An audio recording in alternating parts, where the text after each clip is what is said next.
First tonight at 10, criminal charges possible in a thrill ride accident at the Dells. We've got team coverage of the accident that's left a 12-year-old girl clinging to life and a community looking for some answers. The 19's Andy Choi has a closer look at the legal action the Marty family could be taking. And Maria Guerrero is just back from the Dells, where the owner of Extreme World is speaking out for the first time she has. Tonight's top story, Maria. Eric, investigators say the terminal velocity ride was working properly at the time of the fall. The attention now centers on the operator of the ride, something that is hard to comprehend for the owner of the park. This is hard for me to do, okay? Bill Anderson can barely find the words. What happened on Friday was, as the police report said, there was human error involved. The operator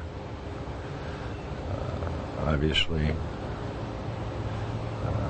did not follow protocol, and for the first time in 17 years, we hurt somebody here. The tragedy took place on the popular terminal velocity free fall ride. A net was supposed to catch a 12-year-old girl, but didn't. In fact, it was still lying on the ground. So this is what investigators believe happened. The basket began to ascend. It stopped a couple of times along the way, which is not out of the ordinary.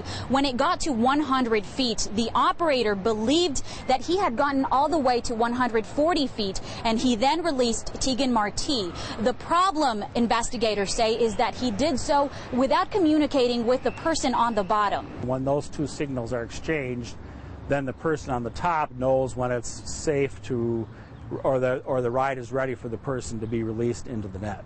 And that's what did not happen. Anderson says the male operator is 33 years old and has worked at Extreme Worlds off and on for 17 years. Been a long-time employee. Been excellent. As the park struggles to get back to normal, Anderson says the girl fighting for her life is very much on their minds. I just want them to know that we're praying very, very hard all the time.